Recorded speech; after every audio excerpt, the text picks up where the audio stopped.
अस्सलाम वालेकुम दोस्तों। आज की वीडियो स्टॉक एक्सचेंज की एससी के बारे में है।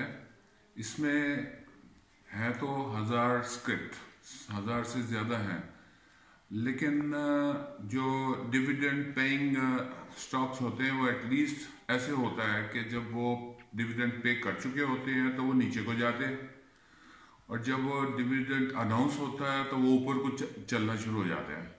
तो एटलीस्ट हमें पता होता है कि वो कहाँ से रिबाउंड हुए और कहाँ से वापस मुड़े।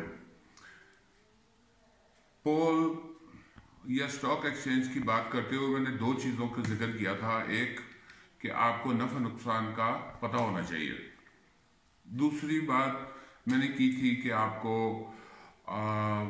थोड़ा सा कंप्यूटर, सॉफ्टवेयर, मोबाइल ऐप, सारा कुछ इसका काफ़ी हद तक अंदाज़ा होना चाहिए, बाद में बेहतर हो जाता है।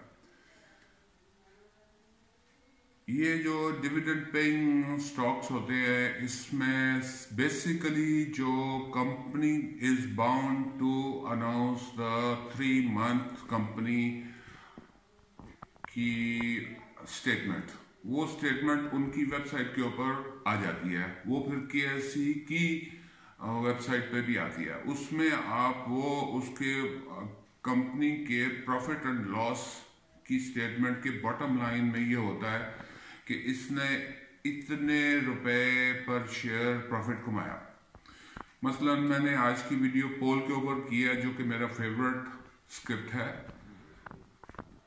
और इससे मैंने बहुत फ़ायदा उठाया है।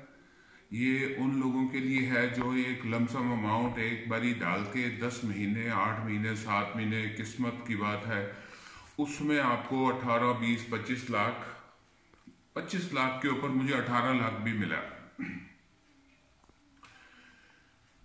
तो पोल का जो प्रॉफिट है, एक कंसोलिडेटेड होता है, एक होता है आफ्टर पेइंग टैक्स।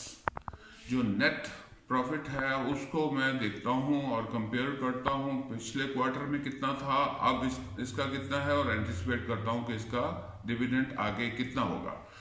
अब पिछले 2 साल से पोल सिर्फ और सिर्फ 20 रुपये जमा 30 रुपये पे कर रहा है, 50 रुपये ईयरली पे कर रहा है। लेकिन कोई 2, 3, 4 साल पहले इसने 70 रुपये भी पे किया और एक साल में 80 रुपये भी पे किया। वो तब इंटरेस्ट रेट भी 15, 14, 13, 14% होते थे। अब तो इंटरेस्ट रेट बहुत गिर गया। अब असल बात पे आए कि पोल में दूसरी चीज़ ये है कि आपको मैथमेटिक्स, वो आपने नफ़ा नुकसान और उसमें सारा कुछ आपका आता है कि आपको पता होना चाहिए कि कंपनी का प्रॉफिट बढ़ा है या कम हुआ है। उसी के मुताबिक आपने अपनी बाइंग बढ़ानी है या कम करनी है। अगर प्रॉफिट कम है तो डिविडेंड अगर 15 आएगा तो आपको ये इंक्रीज कम होगा।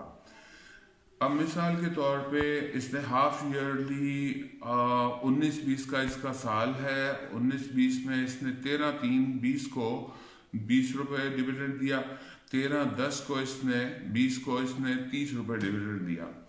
और 2017 में जब केएससी इंडेक्स 54,000 क्रॉस कर गया था, तब ये 400 से चल के 710 कर गया था। अब हम बात करेंगे पिछले साल 2020 के डाटा की। अगर 2020 में इसने 223 से चला और 486 किया, मैं नहीं एक्सपेक्ट करता, ना मैं खुद कभी 223 पे ले सका, क्योंकि आखिरी मोमेंट पे वो एक्टिविटी उसकी तेज हो जाती है। अगर मैं 250 पे 10,000 शेयर खरीदता हूँ पोल के 250 रुपये के ऊपर, जो कि एवरेज रेट है, तो 25 लाख बनता है। अगर मेरी बाइंग 25 लाख की है तो मैं 486 पे तो बेच नहीं सकूंगा, क्योंकि उस वक्त उसकी एक्टिविटी बहुत तेज हो जाती है और वो कंट्रोल से बाहर होती है, एकदम ऊपर जाता है और फिर वापस आता है और वहां पे खड़ा नहीं होता। अब ये है कि 10,000 पोल अगर सपोज मैं 450 से पहले बेचना शुरू करूं और 460 तक मैं बेच के क्लियर कर लूं, तो मेरी एवरेज 450 अगर आती है तब मुझे मिले 45 लाख। डिफरेंस हो गया 20 लाख। 20 लाख में से 1 लाख निकल गया कैपिटल गेन टैक्स, जो टैक्स होता है वो, उसमें तीन चीजें होती हैं। ब्रोकर का कमीशन होता है, टैक्स होता है और capital gain tax. Capital gain tax आपका महीने, 2 महीने, 3 महीने बाद कटता है, लेकिन वो आपको देना होता। अगर सपोज उस सारे को टोटल करके मैं कहूं कि 1 लाख बनता है, तो 1 लाख आपने कैपिटल गेन टैक्स और कमीशन मिला जुला के आपने दे दिया,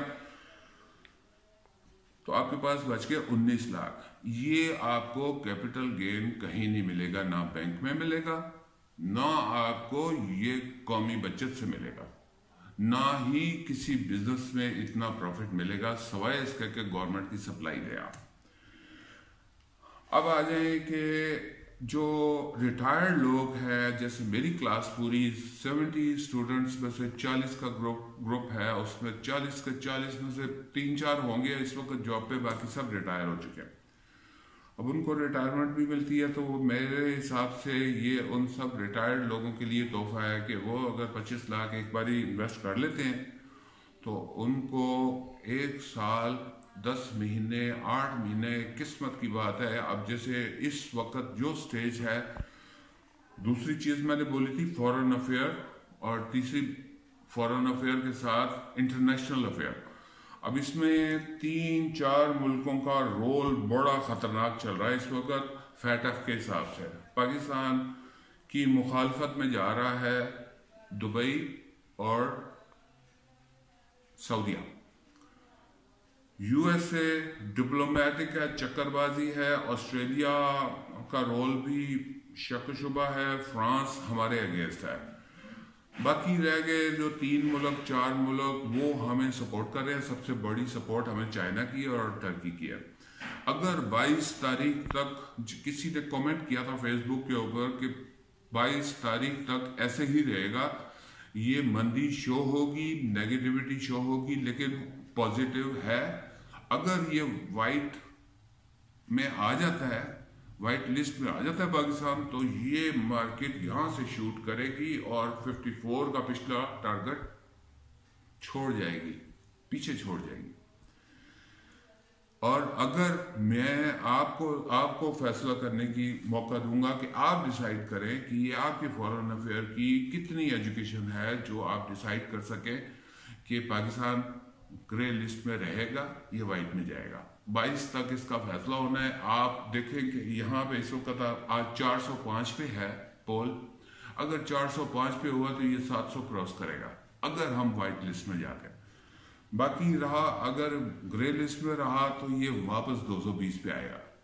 अब ये मैं तो जब आप उस दिन का 22 का वेट करेंगे, फिर आपको ये बाय करने का मौका नहीं देगा। I swear to God.